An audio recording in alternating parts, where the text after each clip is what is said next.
Very good morning student. Previous video में हम लोगों ने यूनिट 5 का फर्स्ट पार्ट देखा था, एक टॉपिक का इक्वलिटी ऑफ एजुकेशन अपॉर्चुनिटी, यानी कि शैक्षिक अवसरों की समानता। ठीक है, उसमें हमने मीनिंग और आर्टिकल्स और उसके इम्पोर्टेंट के बारे में डिस्कस किया था।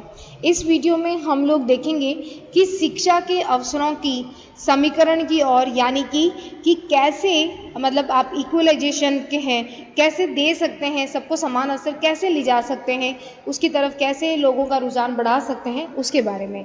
तो चलिए डिस्कस करते हैं कि इक्वलिटी ऑफ एजुकेशन अपॉर्चुनिटी के बारे में। तो देखिए, सबसे मेन कारण है कि भारत के समाज में शैक्षिक अवसरों की जो विषमता है, यानी कि जो डिस्पैरिटीज़ हैं, वो क्यों हैं, यानी इनइक्वलिटी क्यों है एजुकेशनल अपॉर्चुनिटी में, उसके बारे में अगर हमसे पूछा जाए तो हम बता सकते हैं कि हमारे देश में पॉपुलेशन जो है उसका बहुत बड़ा भाग पॉवर्टी यानी गरीबी के पास है, यानी गरीबी कह सकते हैं। ठीक है, और बहुत ही थोड़ा सा या बहुत छोटा पार्ट है वो है आपके बहुत ज़्यादा रिच पर्सन का, यानी पॉपुलेशन का आप कह सकते हैं ये पार्ट तो रिच में आए और ये पुअर में, गरीबी में। तो आप देखिए, किसी भी शिक्षा संस्था के नज़दीक रहते हुए भी गरीब परिवार के बच्चों को ये अवसर नहीं मिल पाता है, जितना आप देखते हैं कि जो अमीर परिवार या धनी परिवार है उनके बच्चों को वो अगर शिक्षा संस्था से काफ़ी दूर है तो भी वो अपनी शिक्षा ग्रहण कर लेते हैं। क्लियर है, यानी कि सबसे मेन कारण है कि समान अवसर क्यों नहीं मिल पा रहे हैं, तो मेन कारण क्या बन जाएगा, गरीबी कह सकते हैं, पॉवर्टी। ठीक है, तो पॉवर्टी एक कारण बन गया। दूसरा साथ हम कह सकते हैं कि जिन स्थानों पर प्राथमिक यानी प्राइमरी, सेकेंडरी और कॉलेज की शिक्षा देने वाली संस्थाएं नहीं है, वहाँ बच्चों को अवसर नहीं मिल पाता है आगे बढ़ने का। ठीक है, तो आप देखते हैं प्राइमरी स्कूल होना जरूरी है, अगर जहाँ पे प्राइमरी है तो वहाँ अगर सेकेंडरी नहीं स्कूल है, माध्यमिक स्कूल नहीं है, तो बच्चा आगे नहीं पढ़ पाएगा। और वहाँ अगर 12th तक सीनियर सेकेंडरी स्कूल भी है लेकिन वहाँ पे कॉलेज नहीं है तो बच्चा कॉलेज की शिक्षा या उच्च शिक्षा ग्रहण नहीं कर पाएगा। तो हम कह सकते हैं शिक्षा के समान अवसर वहाँ पे नहीं मिल पाते। सबसे मेन कारण क्या है कि यहाँ पे आप देखते हैं कभी कभी यूनिवर्सिटीज़ में एडमिशन के लिए हाई मेरिट का जाना, तो यानी कि ज़्यादा अंक लाने वाले एडमिशन ले लेते हैं और कम अंक लाने वाले नहीं ले पाते हैं। तो यहाँ पे भी हम कह सकते हैं शिक्षा के जो समान अवसर हैं उसमें ये बाध्य करता है। आप कुछ कह सकते हैं कि आपके घरेलू वातावरण भी अलग अलग होते हैं। ठीक है, तो कभी कभी आप देखते हैं कि कुछ ऐसी प्रॉब्लम या ऐसी समस्या के कारण होते हैं कि बच्चा परिवार में ऐसे कारण भी होते हैं कि बच्चा आगे शिक्षा ग्रहण करने में सक्षम नहीं हो पा रहा है। ठीक है, साथ ही साथ आप देखते हैं कि लड़के और लड़कियों में भारी अंतर किया जाता है। उसी के साथ में बहुत ज़्यादा आप कह सकते हैं बैकवर्ड जो आप कह सकते हैं सेक्टर है या जो पिछड़े क्षेत्र हैं वहाँ पे शिक्षा का समान अवसर नहीं मिल पा रहा है, जबकि जहाँ पे बहुत डेवलप एरिया है वहाँ पे जहाँ पे बच्चे हाई एजुकेशन लेते हैं तो वहाँ पे उनको समान अवसर दे दिया जाता है। इसी तरह से आप देखते हैं ग्रामीण और जो आपका शहरी है यानी रूरल और अर्बन एरिया, वहाँ पे भी शिक्षा के समान अवसरों में भिन्नता की जाती है। तो ये हम कह सकते हैं कि बहुत सारे भारत में ऐसे कारण हैं जो क्या बताते हैं, शिक्षा के समान अवसरों की विषमता के कारण बताते हैं। तो ये कह सकते हैं causes of inequality of education opportunity in Indian society. तो कुछ कारण आपसे पूछे जा सकते हैं तो हम उसमें से बता सकते हैं कि जनसंख्या का एक बहुत बड़ा पार्ट क्या है, गरीबी का है। ठीक है, साथ ही साथ बहुत सारे ऐसे विलेजेस हैं, गांव हैं जहाँ पे प्राइमरी स्कूल तक तो है स्कूल लेकिन आगे कॉलेज नहीं है या सीनियर सेकेंडरी स्कूल नहीं है, तो वहाँ पे बच्चे एजुकेशन नहीं ले पा रहे हैं। ठीक है, और एक कारण है कि आप देखते हैं संस्था में प्रवेश उन्हीं के अंकों के आधार पर किया जाता है, यानी कि हाई मेरिट होती है तो वहाँ पे बच्चा एडमिशन नहीं ले पाता है यूनिवर्सिटी में। ठीक है, साथ ही रूरल और अर्बन का आप डिफरेंस लिख सकते हो। ठीक है, साथ ही कुछ घरेलू आप कह सकते हैं कि हमारा जो घर का फैमिली इन्वायरमेंट होता है वो भी एक कभी कभी कारण बताया गया है। जेंडर गैप का आप कह सकते हैं, लड़के लड़कियों का जो अंतर किया जाता है, तो ये सभी कारण है विषमता के। तो कभी कभी आपका ये क्वेश्चन आता है, डायरेक्टली आपसे पूछा जाता है, equalisation towards equalisation of education opportunity, यानी शिक्षा के अवसरों के समीकरण की ओर, यानी हमें ऐसा क्या करना चाहिए कि सभी को समान अवसर मिल पाए। तो देखिए, सबसे पहले अगर हम बात करें कि शिक्षा आयोग 1964 और 66 तक ऐसे कुछ सजेशंस दिए गए जिससे हम कह सकते हैं कि सभी को शिक्षा के अवसर समान मिल पाए। उसमें एक बताया गया है फ्री एजुकेशन का, यानी शिक्षा जो है, शिक्षा के शुल्क के बारे में। ठीक है, देखिए कभी कभी आप देखते हैं कि फ्री एजुकेशन देने से वो बच्चे भी पढ़ पाते हैं जिन्हें शिक्षा ग्रहण करने में बहुत ज़्यादा इंटरेस्ट होते हैं, और वो नहीं पढ़ पाते क्योंकि फीस होती है। ठीक है, तो अगर उन्हें फ्री एजुकेशन दी जाए तो वो पढ़ पाएँ। साथ ही साथ आप देखते हैं प्राथमिक स्तर पर सभी सरकारी, यानी कि जो लोकल स्कूल है या गवर्नमेंट स्कूल है, वहाँ पे फीस बिल्कुल ही कह सकते हैं एंड कर दिया गया है, तो वहाँ पे बच्चे आराम से पढ़ पाएँ।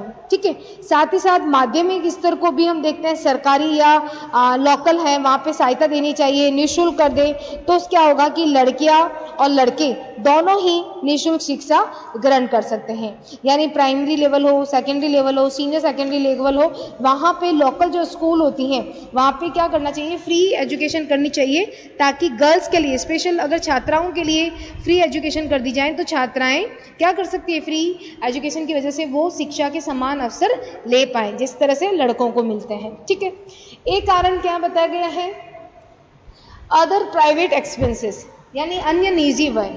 देखिए, अभी अगर हम प्रेजेंट टाइम की बात करें तो बहुत ज़्यादा आपके जो एक्सपेंसेस हैं, अदर एक्सपेंसेस, वो बहुत बढ़ गए हैं। यानी फीस के अलावा भी बहुत सारे एक्सपेंसेस होते हैं, जैसे आप देखते हैं बुक्स वगैरह परचेज करना, पाठ्य पुस्तकों को खरीदना, यूनिफॉर्म, यहाँ तक कि जो एनुअल एग्ज़ाम होते हैं उसकी फ़ीस को भरना। ठीक है, यहाँ तक कि जो बुक्स का सेट एक साथ लेना, तो ये सारे क्या है, ये सारे अदर एक्सपेंसेस हैं जो कि आप कह सकते हैं कि बच्चे इसी कारण से शिक्षा के समान अवसर नहीं ले पाते हैं।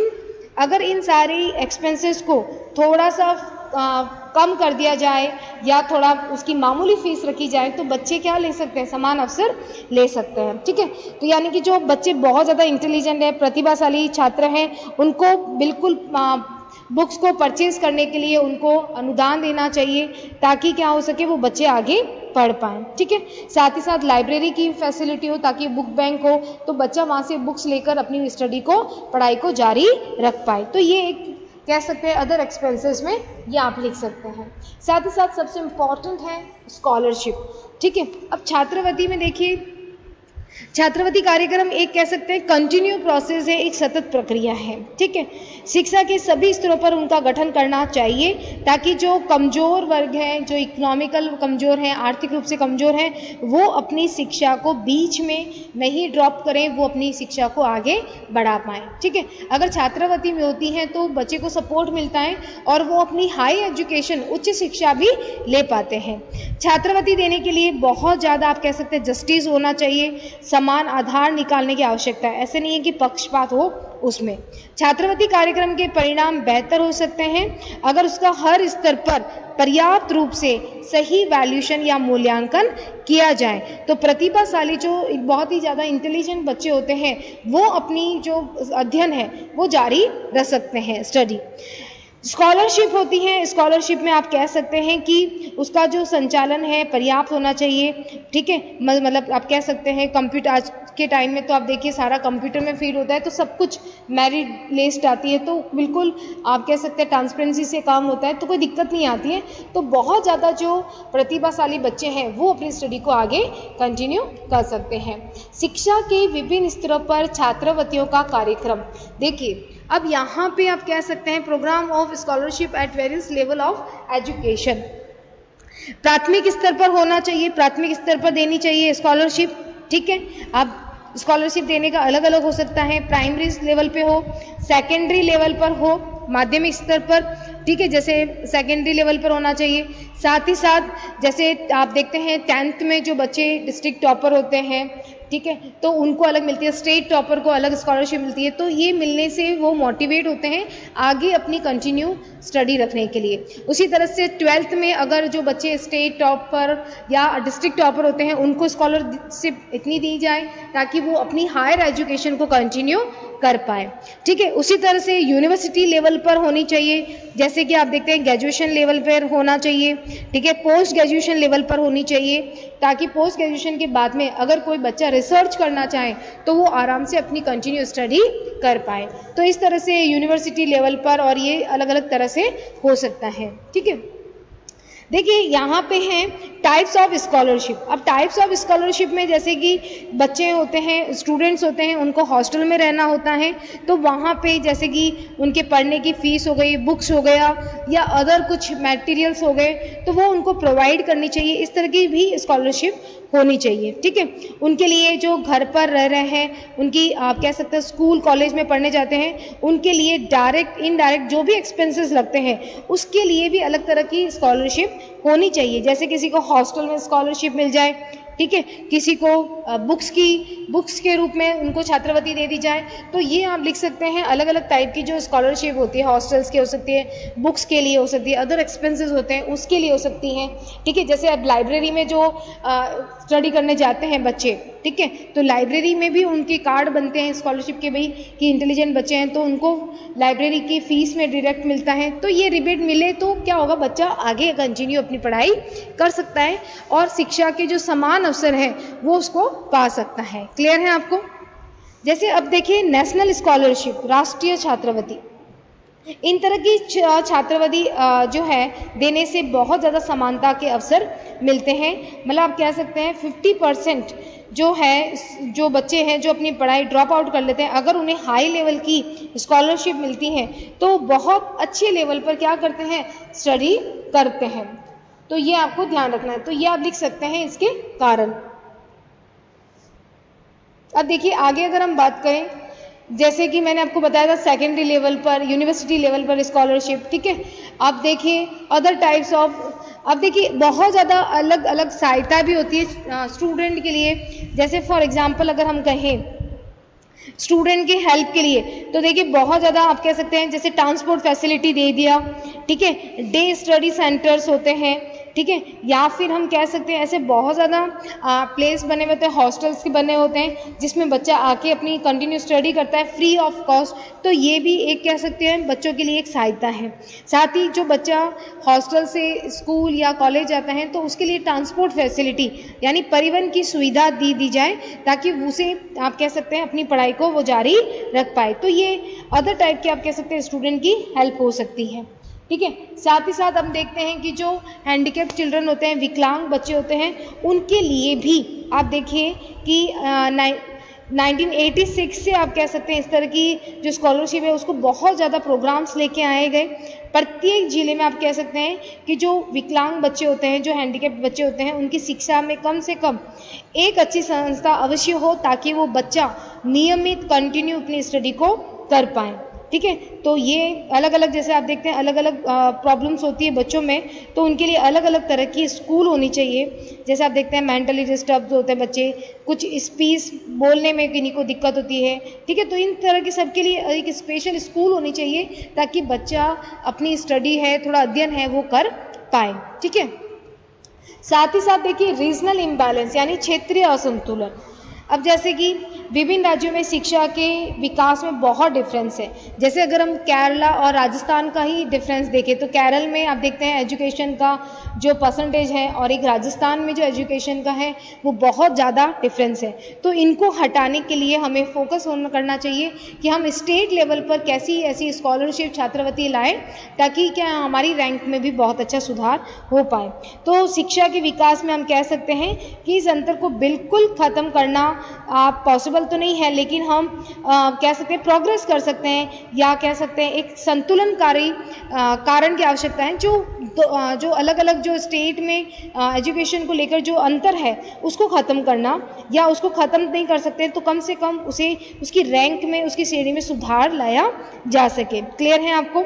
यानी कि अगर राष्ट्रीय स्तर पर भारत सरकार, अगर ये जैसे भारत सरकार के द्वारा भी हमारे देश में भी अलग अलग स्टेट के लिए अलग अलग कह सकते हैं सुविधाएं लेके आते हैं शिक्षा के लिए, तो कम से कम जो पिछड़े हुए राज्य हैं उनके लिए एजुकेशन शिक्षा के लिए अलग से पॉलिसीज़ बनाई जाएं, तो शायद सभी को शिक्षा के समान अवसर मिल पाए। तो यहाँ पे अगर जो रीजनल इम्बैलेंस की बात करें तो देखिए कुछ जो है वो तो बहुत ज़्यादा डेवलप होते हैं, ठीक है, स्टेट, और कुछ अनडेवलप एरिया है, तो वहाँ पे हमें ज़्यादा फोकस करना होगा कि ये एजुकेशन में ज़्यादा नहीं ले पा रहे, तो यहाँ पे हम क्या कर सकते हैं, उनके लिए ज़्यादा फैसिलिटी दे पाएँ जहाँ पे शिक्षा का नहीं है।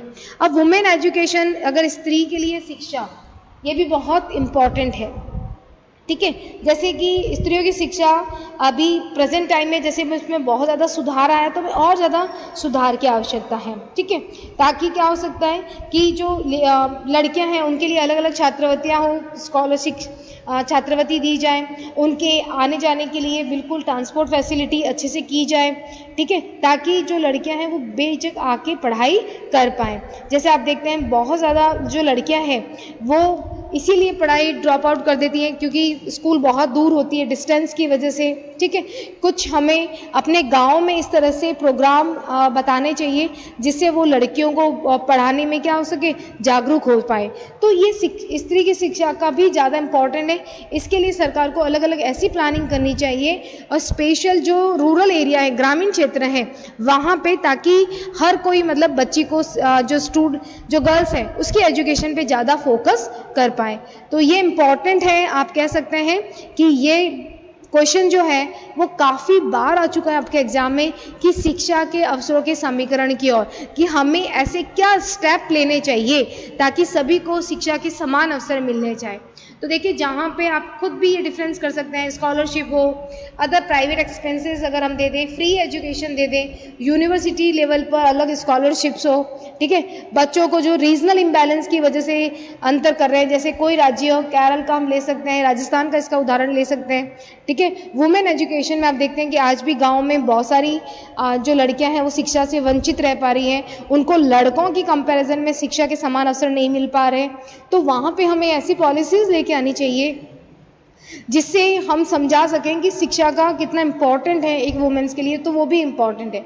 साथ ही साथ बाहर जाने के लिए, विदेश में अध्ययन करने के लिए स्कॉलरशिप होनी चाहिए, ताकि बच्चा हाई कह सकते हैं अच्छी और ज़्यादा अच्छी एजुकेशन अपनी ले पाए, ठीक है। तो आप कह सकते हैं पिछड़े वर्ग की शिक्षा के लिए, जैसे कि कुछ ऐसे बैकवर्ड क्लास होती हैं, बैकवर्ड एरिया होता है, वहाँ पे शिक्षा के लिए अलग से प्लानिंग हो उनके लिए, ताकि वो शिक्षा ले पाएँ। तो देखिए अलग अलग लेवल पे हम शिक्षा का कर सकते हैं। सरकार कुछ विशेष ऐसी योजनाएं लाएं अलग अलग क्षेत्र के लिए, उनके क्षेत्र को देखकर, उनके क्षेत्र को समझकर लेके आएँ, ताकि वो जो प्लानिंग है, जो पॉलिसीज़ है, वो सक्सेस हो पाए। तो ये क्वेश्चन है जो आपको करना है, इम्पॉर्टेंट है। और ये इसका जो 5th यूनिट है आपका, वो आज ये यहाँ पे एंड हो रहा है, जिसका लास्ट टॉपिक हमने पढ़ा था, और वो क्या था, इक्वलिटी ऑफ एजुकेशन अपॉर्चुनिटी। इसमें आपको मीनिंग बतानी है, साथ ही साथ इम्पॉर्टेंट बतानी है कि क्यों नीड है, और कुछ कॉजेज़ बताने, कारण बताने कि भारत में शिक्षा के समान अवसर क्यों नहीं मिल पाते हैं, ठीक है। साथ ही साथ आपको बताना है कि हमें शिक्षा के समान अवसर देने के लिए क्या क्या, किस तरह जा सकते हैं, स्कॉलरशिप है, फ्री एजुकेशन है, ये लिख सकते हैं, ठीक है। महिलाओं के बारे में आप लिख सकते हैं, ठीक है, अलग से आप वर्ग के हिसाब से लिख सकते हैं, SC ST के लिख सकते हैं, ठीक है। साथ ही साथ प्राइमरी लेवल पर होनी चाहिए कि भाई 1 किलोमीटर में प्राइमरी स्कूल तो हो ताकि ले सके, ठीक है। और साथ ही साथ ऐसे आप कह सकते हैं बहुत सारे कार्यक्रम, ऐसे प्रोग्राम सरकार की तरफ से किए जाएं, ताकि क्या हो सके कि शिक्षा की तरफ थोड़ा सा रुझान बढ़ पाए। जैसे आप देखते हैं कि मिड डे मील है, दोपहर भोजन योजना है, तो उसका भी बहुत, जैसे अलग से विद्यालय बनाए, कस्तूरबा गांधी विद्यालय है, नवोदय विद्यालय का है, केंद्रीय विद्यालय है, ठीक है। उसी तरह से बहुत सारे बच्चों को SC ST को बहुत ज़्यादा फीस में रिबेट दी जाए, छात्रवृत्तियाँ दी जाए ताकि बच्चा शिक्षा ले पाए, ठीक है। इस तरह से बहुत सारी प्लानिंग की जाए सरकार की तरफ से ताकि शिक्षा के सभी को समान अवसर मिले। इसमें क्वेश्चन को ज़्यादा अट्रैक्टिव बनाने के लिए आपको आर्टिकल्स लिखने हैं, जो मैंने प्रीवियस वीडियो में आपको बताए थे वो आर्टिकल्स लिखने हैं ताकि आपको नंबर अच्छे मिल पाए। ओके, तो नेक्स्ट वीडियो में हम लोग नेक्स्ट यूनिट को लेंगे। Okay, thank you.